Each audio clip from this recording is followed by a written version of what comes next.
সংকট মোকাবেলায় সরকার একটি নতুন অর্থনৈতিক মডেল নিয়ে কাজ করছে বলে জানিয়েছেন প্রধানমন্ত্রীর অর্থ এবং পরিকল্পনা বিষয়ক উপদেষ্টা রাশেদ আল মাহমুদ তিতুমির। 2034 সালের মধ্যে বাংলাদেশকে $1 ট্রিলিয়ন অর্থনীতিতে পরিণত করার লক্ষ্যমাত্রা নির্ধারণ করা হয়েছে বলেও জানিয়েছেন তিনি।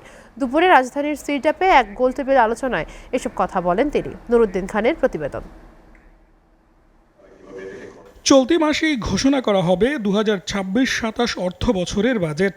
এ নিয়ে নানা মহলে চলছে আলোচনা। এরই মাঝে রাজধানীর সিডাপে আয়োজন করা হয় সংকট মুহূর্তের বাজেট শীর্ষক গোলটেবিল আলোচনা।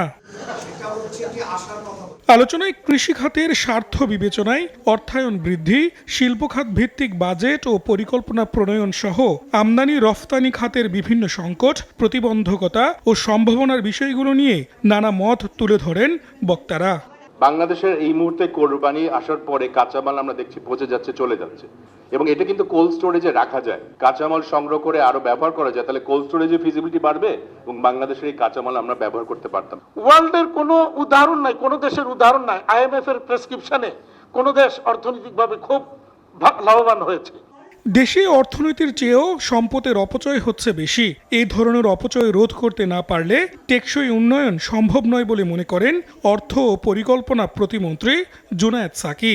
সত্যিকার উদ্যোক্তা যারা পরিশ্রম করে দীর্ঘদিন ধরে একটা ব্যবসা প্রতিষ্ঠান উৎপাদন ক্ষেত্র টিকিয়ে রেখেছেন, তারা এখন বিরাট সংকটের মধ্যে। কতিপয় ক্রনি পুরো ব্যাংক ব্যবস্থা খেয়ে ফেলেছেন। তো সেই জবাবদিহি প্রতিষ্ঠা করা এবং আমানতকারীদের আস্থা ফিরিয়ে আনা এবং ব্যাংকে আসলে একেবারে এই মুহূর্তে আজকে যে উদ্যোক্তা হতে চাচ্ছেন তার জন্য কিভাবে সহায়ক হতে পারে।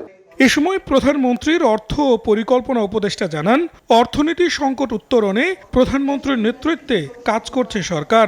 এটা হচ্ছে অর্থনৈতিক দর্শন এবং সেই দর্শনের আলোকে আমরা সংকট উত্তরণের নতুন মডেলের কথা বলছি। আমরা মনে করছি যে আগামী 5 বছরের মধ্যে আমরা অর্থনীতির গতিপ্রাপ্তি ঘটবে এবং অর্থনীতি যে আমাদের অভিষ্ট লক্ষ্য 2034 সালের মধ্যে $1 ট্রিলিয়ন অর্থনীতিতে পৌঁছাবে। জাতীয় স্বাস্থ্য ব্যবস্থা বাস্তবায়নের লক্ষ্যেও সরকার কাজ করছে বলে জানান রাশেদ আল তিতুমির।